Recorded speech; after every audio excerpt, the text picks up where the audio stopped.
Assalamualaikum warahmatullahi wabarakatuh.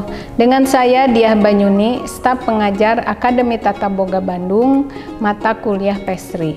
Kali ini saya akan membuat 5 sponge cake, namun terdiri dari pembuatannya berbagai macam metode. Untuk sponge cake ini bisa digunakan metode foaming atau sponge method, di mana metode ini yang dikocok terlebih dahulu adalah telur dan gula pasir terlebih dahulu. Kemudian berikutnya dengan menggunakan metode all-in method. Nah, khusus untuk all-in method perlu di dalam resepnya perlu penambahan cake emulsifier. Kemudian berikutnya adalah cold method. Cold method ini adalah metode di mana putih telur dan kuning telur dikocok secara terpisah. Dan terakhir juga saya akan membuat sponge cake dengan menggunakan angel food method, di mana cake ini telur yang digunakan semuanya adalah putih telur tanpa menggunakan kuning telur. Untuk pembuatan sponge cake sebetulnya dengan 3 bahan dasar, yaitu tepung terigu rendah protein atau juga sedang bisa digunakan, kemudian ada telur, kemudian juga ada gula pasir. Nah, dengan 3 bahan ini sponge cake itu akan bisa dibuat. Namun demikian biasanya kita suka menambahkan susu bubuk, di mana susu bubuk ini akan menambah lezat daripada cake dan juga nutrisinya akan lebih baik. Kemudian juga biasanya suka ditambahkan lemak.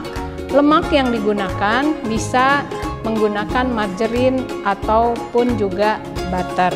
Ini saya akan mendemokan pembuatan sponge cake dengan foaming method, di mana foaming method ini yaitu metode pembuatan sponge cake dengan pengocokan telur dan gula terlebih dahulu. Kenapa harus telur dan gula terlebih dahulu? Karena jumlah telur di dalam resep ini yaitu lebih banyak dibanding dengan bahan-bahan lainnya, sehingga metode yang digunakan harus menggunakan foaming method. Pertama, telur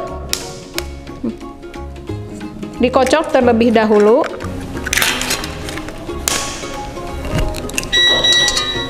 Kemudian gulanya dimasukkan sekaligus dan kita kocok dengan kecepatan rendah dulu.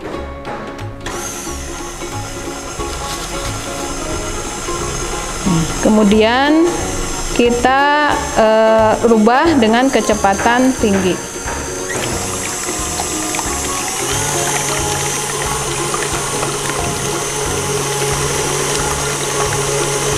Nah, pengocokan telur ini dilakukan sampai dengan si telur itu berubah warna, menjadi warnanya menjadi putih, dan juga pada saat kita ambil sedikit, si adonan itu tidak turun kembali.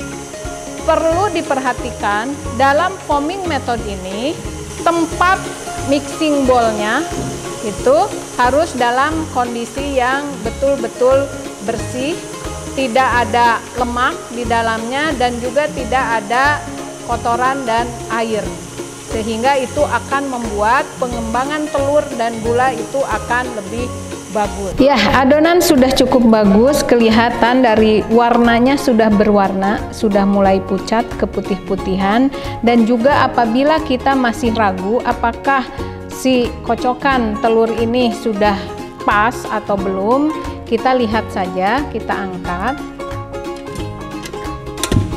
Kalau si adonannya itu kita ambil sedikit, kok adonannya dia tidak turun lagi ke bawah, berarti kocokan ini sudah cukup untuk dicampur dengan bahan-bahan lainnya. Kita masukkan tepung terigu ke dalamnya. kemudian diaduk secara perlahan karena ini menggunakan metode spong yang tidak menggunakan kick emulsifier, sehingga pengadukannya juga harus secara perlahan agar si kocokan telur yang sudah mengembang tidak turun lagi ke bawah. Kemudian kita masukkan juga susunya. Kita aduk secara perlahan dengan cara mengaduknya ke dalam, lipatan ke dalam, seperti ini.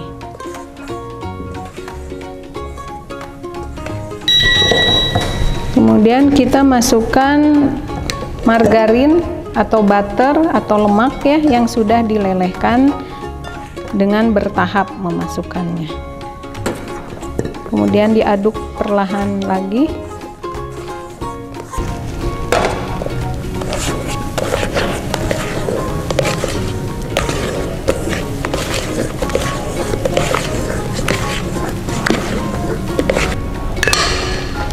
Adonan sudah selesai, kita bakar di suhu 170 sampai 180 derajat Celcius kurang lebih selama 25 sampai 30 menit.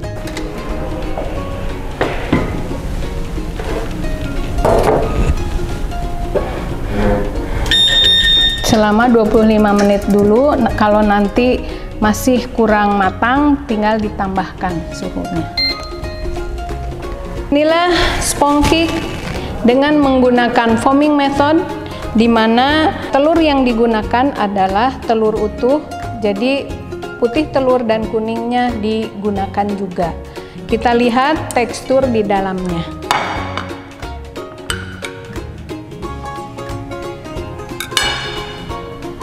Teksturnya cukup halus-halus, tapi dibandingkan dengan metode-metode lainnya, ini mungkin agak kasar ya untuk teksturnya.